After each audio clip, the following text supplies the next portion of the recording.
Je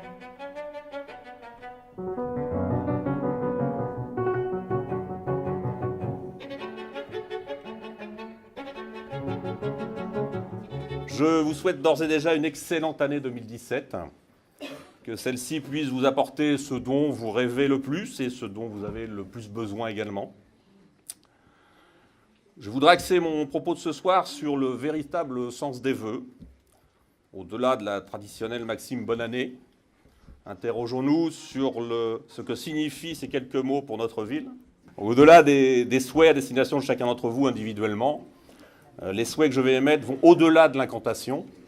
Nous trouverons une réponse, une solution, un écho dans nos actions ou nos investissements. Tout d'abord, lorsqu'on dit bonne année, il est souvent d'usage d'ajouter bonne santé. Et c'est, et de très loin, le bien le plus précieux que nous ayons. C'est pourquoi, en 2017, après 2 ans d'études, de réflexions, ouvrira une maison de santé pluridisciplinaire dans les anciens locaux de tri de la Poste, juste à côté de la mairie, en plein centre-ville. C'est un projet important pour les Cessonnaises et les Cessonnais, qui trouveront là, à leur écoute, au cœur de ces sons, des professionnels de santé, médecins, infirmières, kinésithérapeutes, psychomotriciens, podologues, orthoptistes, orthophonistes, et j'en oublie certainement, dentistes, voilà, on me les souffle au fur et à mesure, j'en oublie très certainement, tant ont été nombreuses les sollicitations. Ce projet vient structurer un peu plus notre centre-ville. Alors bien sûr, je tiens à saluer l'ensemble des partenaires qui ont œuvré à la réussite de cet investissement, notamment l'association Soigner à Cesson, l'ARS, l'URPS, le département, bien évidemment, les services de la mairie, et en particulier aussi messieurs Duval et Realini, qui n'ont pas compté leurs heures sur ce magnifique projet. Sans eux et le dynamisme qu'ils ont mis au service de cette maison de santé pluridisciplinaire, celle-ci n'aurait pu voir le jour. Vous avez peut-être remarqué que j'ai oublié de citer un partenaire et non des moindres, l'État. Nous avons appris hier que notre projet ne ferait pas l'objet de subventions de la part de l'État. C'est fâcheux, c'est regrettable et, à mon sens, incompréhensible. Je m'apprête donc à solliciter à nouveau Monsieur le Préfet pour lui faire part de notre besoin de soutien. J'espère être entendu. J'aimerais que les services de l'État, sur ce genre de projet et ailleurs, soient nos partenaires et pas uniquement nos censeurs. Nous avons besoin d'un État fort. Tous les candidats à les présidentielles nous le disent. Mais nous avons aussi besoin d'un État qui accompagne les territoires quand ils mènent des actions de ce type, nécessaires à la cohésion sociale et au développement. D'autant plus, ça c'est pas un scoop, que les dotations de l'État sont en baisse, ce qui complique la gestion communale. Je vous rassure, je ne vous ferai pas un chapitre sur nos finances. Nous avons su en temps et en heure anticiper cette baisse de dotation et nos finances sont saines. Quoi qu'il en soit, je vous donne rendez-vous en novembre à l'ouverture de cet équipement. Merci aux professionnels présents ce soir autour de Madame Bérangère Duhoux, présidente de l'association. Et en tout cas, soyez certains de notre engagement dans ce beau projet. En début d'année, il est aussi tradition de souhaiter le meilleur pour nos familles, nos proches et nos enfants en particulier. À Cesson, un budget conséquent est consacré à la petite enfance, à l'enfance et à la jeunesse. J'en profite pour saluer l'investissement de mes adjointes œuvrant pour nos plus jeunes et plus anciens aussi, mesdames Chiou et Prévost. Ce sera, bien sûr, la jeunesse, l'enfance, une de nos priorités en 2017, avec notamment la poursuite du plan d'informatisation des écoles. Chaque année, nous investissons dans 10 tableaux numériques afin que l'ensemble des écoles élémentaires soient équipées avant 2019. À cela s'ajoute l'acquisition de chariots de PC mobiles qui remplacent petit à petit les anciennes salles informatiques, ainsi que des tablettes. Tablettes subventionnées par l'État via l'Éducation nationale, et je tiens à le souligner. Donc l'État nous a encouragés à investir dans la sécurité de nos établissements. J'ai trouvé cette initiative excellente. Nous avons donc monté un dossier dès la rentrée afin que nous puissions être aidés. Hélas, là encore, notre dossier n'a pas été retenu. Espérons que ce dossier finira par recevoir une oreille attentive. L'éducation, c'est aussi le dialogue nécessaire avec la communauté éducative. Des réunions ont lieu régulièrement, ce qui nous permet de confronter nos points de vue, d'expliquer nos choix, et ça en toute transparence. Ces réunions, bien sûr, seront poursuivies en 2017. Il est de tradition de souhaiter également prospérité. À Cesson, la prospérité peut se lire à travers son nombre d'habitants. La commune compte officiellement, depuis le 1er janvier, 10 001 habitants. Très précis. Ce développement s'est fait au fur et à mesure des années de façon harmonieuse sur l'ensemble de la commune. En consultant l'évolution du nombre d'habitants à Cesson, je me suis aperçu qu'en 40 ans, de 1975 à 2015, la population avait augmenté de 5 000 habitants. C'est la même progression qu'avait connue la commune 40 ans auparavant, de 1935 à 1975. Nous serons attentifs à ce que ce développement soit respectueux du Cesson d'aujourd'hui. L'État nous pousse à densifier, à construire là où c'est possible, afin de répondre à la demande du logement francilien. Un plan local de l'habitant à l'échelle de Grand Paris Sud a été initié. Il reprendra celui élaboré par Sénart avant la fusion des intercommunalités. Ceci se traduira par des objectifs importants en termes de construction, qu'elles soient en accession ou sociale. Chaque commune en Île-de-France doit prendre sa part de ce nécessaire effort.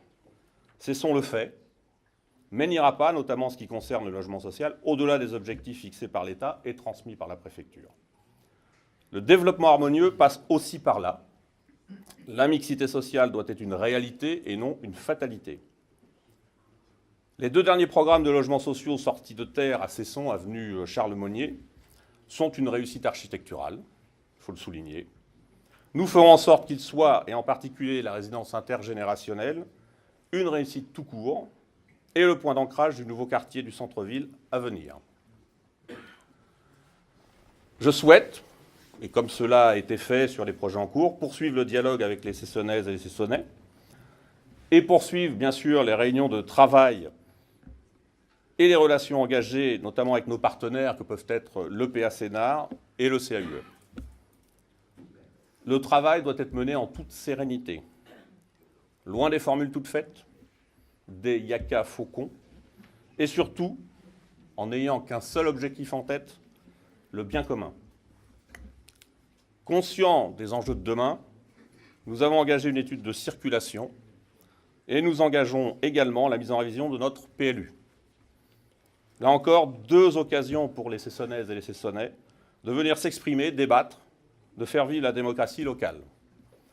Je tiens aussi là également à saluer l'engagement quotidien de M. Jean-Michel Benhomme sur ces dossiers.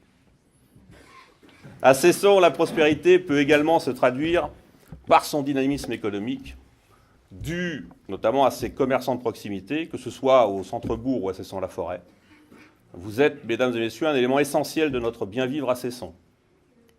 Nous avons également à Cesson un tissu d'entreprises, pour certaines innovantes, qui contribuent à créer et à maintenir les emplois locaux. Nous avons également une zone commerciale à Bois-Sénart et je me félicite que le groupe Frey ait décidé d'acquérir l'ensemble de Maisonnement pour y opérer une restructuration qui permettra, je l'espère, à l'ensemble du site un fonctionnement pérenne. Pour 2017, je vous souhaite plus de sécurité. Cette sécurité par des moyens techniques et humains renforcés, avec notamment l'implantation de nouvelles caméras, l'embauche d'un 8e agent et la mise en place d'un 2e maître-chien. La sécurité, c'est également l'affaire de tous.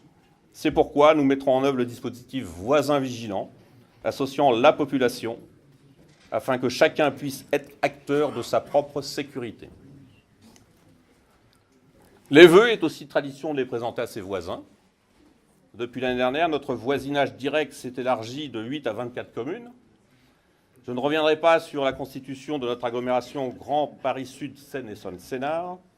Quoi que l'on puisse penser de la façon dont s'est faite cette intercommunalité, elle est là. Il nous appartient de la faire vivre et d'y prendre pleinement notre part. Il ne s'agit pas, bien évidemment, d'y sacrifier notre identité, mais de nous attacher à continuer ce qui a pu être la marque de fabrique de Sénart, cette capacité de faire ensemble, cette capacité de transcender nos différences pour le bien commun et le bien vivre de nos habitants. Au 1er janvier, certains de nos personnels et équipements ont été transférés à l'agglomération Grand Paris Sud. Je veux parler de la médiathèque, des écoles de musique et de la piscine. Ces équipements restent bien évidemment des équipements de proximité au service des habitants de nos communes. Les missions qui étaient les leurs avant le transfert restent en tout point identiques. Il s'agit là d'une étape de mutualisation. Étape que nous avions d'ailleurs anticipée il y a longtemps à Versonnier et à Cesson, au travers de nos deux syndicats intercommunaux, qui sont le syndicat intercommunal des sports et le syndicat intercommunal de la culture. J'en profite pour saluer nos élus qui siègent au sein de ces deux syndicats, et en particulier mes adjoints, Mme Mester et M. Estermans. Une bonne année digne de ce nom est aussi une année d'épanouissement et de réussite au sein de son entreprise. Beaucoup d'entre vous utilisent le RERD pour aller travailler. Nous nous battons avec nos moyens pour que la région, le STIF et la SNCF améliorent la régularité de cette ligne qui est, je le rappelle, la ligne SNCF la plus fréquentée de France.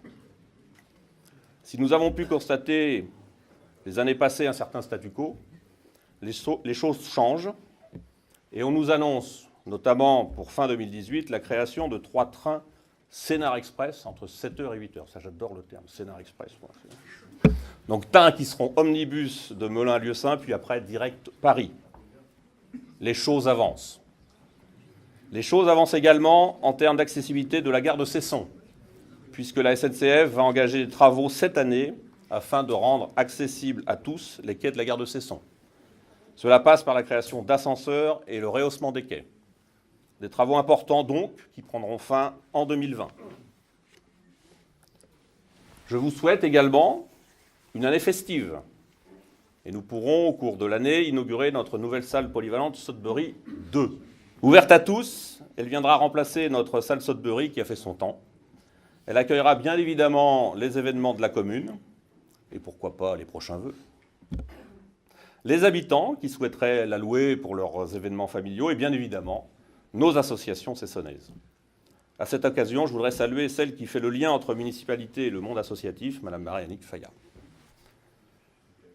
Ces vœux, je vous les souhaite en mon nom, mais également au nom de l'ensemble du conseil municipal, l'ensemble de nos conseils communaux enfants et jeunes, et au nom du personnel de la ville.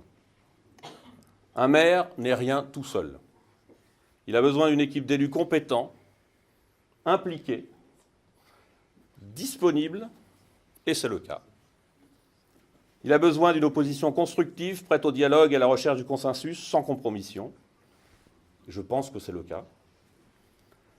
Il a besoin surtout d'agents mobilisés au quotidien, passionnés par leur travail, à votre service, vous, habitants de la commune, associations, commerçants, professionnels, partenaires, qu'ils soient institutionnels ou privés.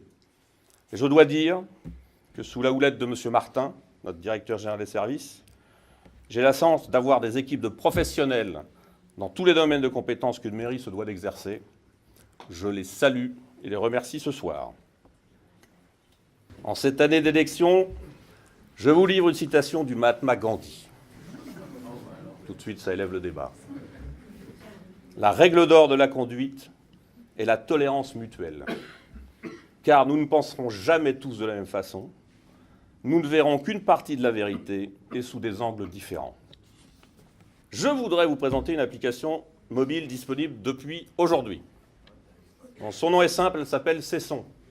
Je ne pourrais pas faire plus simple. Bon, Michel, tu connais, Francis aussi. Voilà, vous pourrez la télécharger sur l'Apple Store et... Comment ? C'est la même que... Non, c'est pas la même, ça s'appelle Cesson, c'est pas la même. Enfin bon, sur les belles plateformes de téléchargement, voilà, disponible. Cette application vous permet, depuis votre smartphone, d'accéder à toutes les informations sur Cesson et également de nous suggérer vos idées. Enfin bon, allez-y, vous verrez. De nous signaler des problèmes ou des dysfonctionnements, mais également de nous féliciter si le cœur vous en dit. Voilà, j'en ai fini. Et encore une fois, je vous renouvelle mes vœux pour 2017, que cette année soit pour vous excellente. Et je vous propose de vous retrouver vers les bouffons.